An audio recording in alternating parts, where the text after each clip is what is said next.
Swastiastu.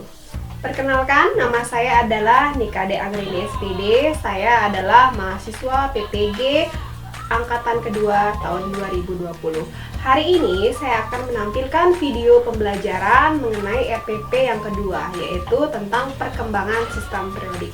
Adapun model pembelajaran yang saya gunakan adalah Discovery Learning. Silakan disimak video berikut ini.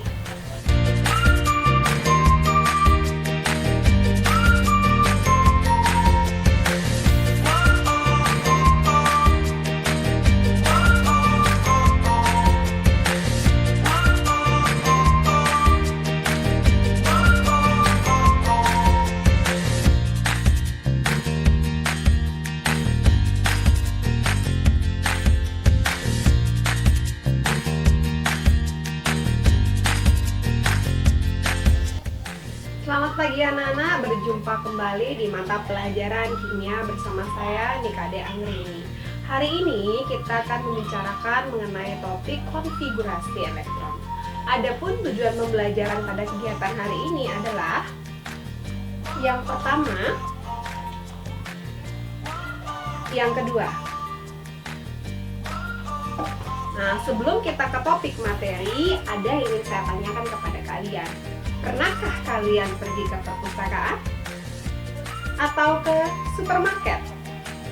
Kira-kira ketika kamu menuju ke perpustakaan dan mencari buku yang kamu inginkan, kalian mudah atau tidak menemukannya? Atau mungkin ketika ke supermarket mencari sesuatu yang ingin kamu beli, kira-kira gampangkah kamu menemukannya? Dan apabila mudah, kira-kira apa sih alasannya kenapa kita mendapatkan buku yang kita inginkan sangat mudah di perpustakaan ataupun ingin membeli barang itu sangat mudah di supermarket? Kira-kira alasannya apa? Tepat sekali, alasannya adalah karena di perpustakaan ataupun di supermarket, barang-barang tersebut sudah dikelompokkan menurut kemiripan sifatnya. Jadi hal ini yang akan kita bicarakan pada pertemuan hari ini. Kita akan belajar mengenai pengelompokan unsur-unsur yang ada di alam berdasarkan kemiripan sifat. Yang pertama, kita akan belajar mengenai perkembangan sistem periodik hingga menuju ke sistem periodik modern. Berikutnya, kita akan belajar mengenai konfigurasi elektron yang dapat menentukan letak unsur dalam sistem.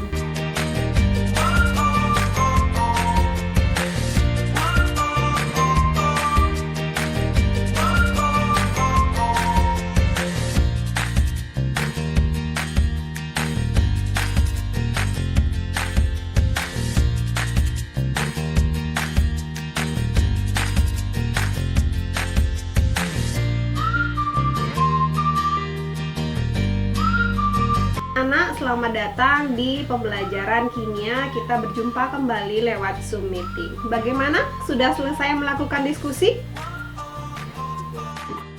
Sudah, Bu. Sudah.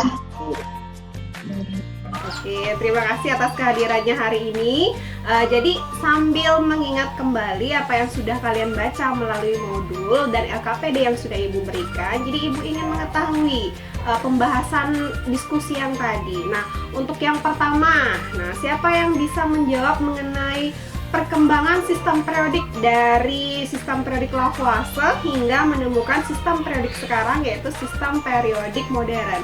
Ada yang bisa? Siapa? Oke, Nitya ya. Oke, Nitya, coba disampaikan bagaimana perkembangan sistem periodik. Sistem periodik itu diawali dengan yang pertama, sistem periodik Lavoisier, sistem periodik Dobereiner, sistem periodik Euler, sistem periodik Mendeleev, dan sistem periodik Moseley. Seperti itu, Bu. Oke, yang terakhir Moseley. Jadi Moseley itu adalah titik akhir di mana kita menemukan sistem periodik modern yang sampai saat ini. Dari sistem periodik pertama sampai sistem periodik modern sampai saat ini, kira-kira ada nggak? Pastilah memiliki kelemahan. Nah, yang Ibu tanyakan, ada yang tahu nggak apa kelemahan dari sistem periodik Dobereiner? Jawaban itu ada beberapa unsur yang sifatnya mirip dengan kelompok triada, tetapi tidak dimasukkan dalam kelompok triada Dobereiner. Oke, tepat sekali ya.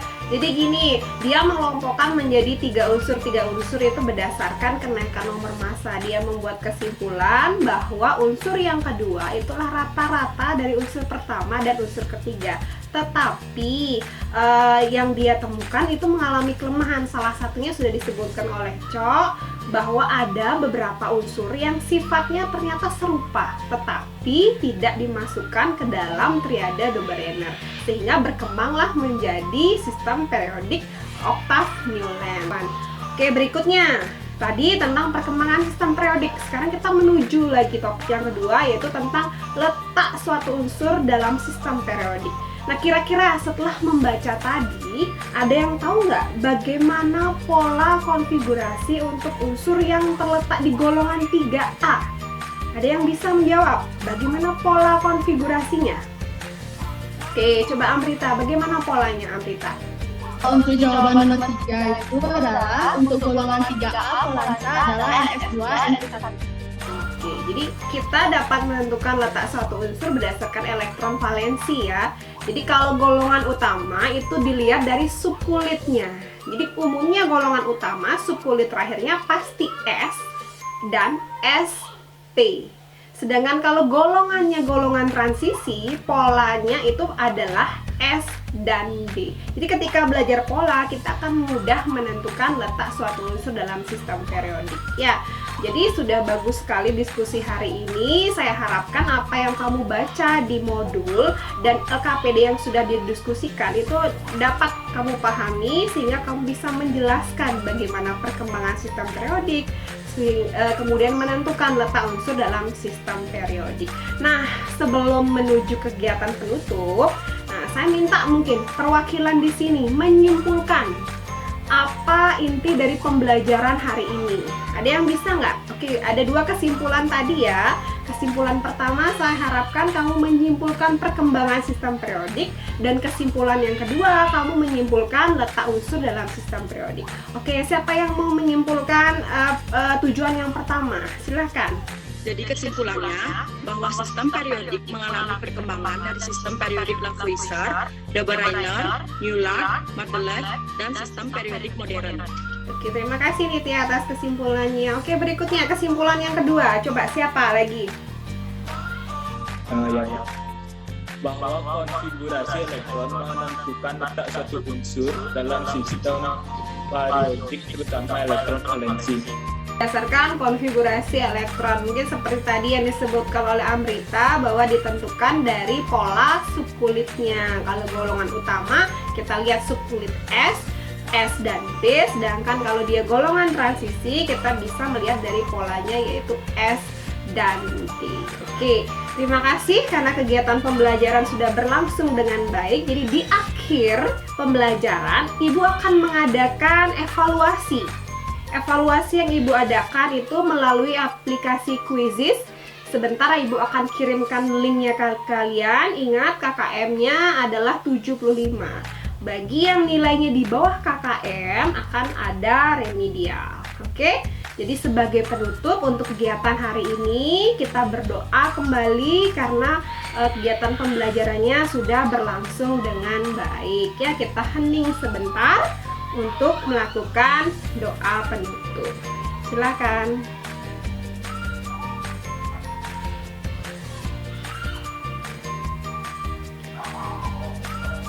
Oke, terima kasih anak-anak sudah mengikuti pembelajaran hari ini dengan baik. Semoga selalu dalam keadaan sehat. Saya ucapkan terima kasih. Sampai jumpa di pertemuan berikutnya. Kita akan melanjutkan materi mengenai sifat-sifat keperiodikan. Baik, Bu.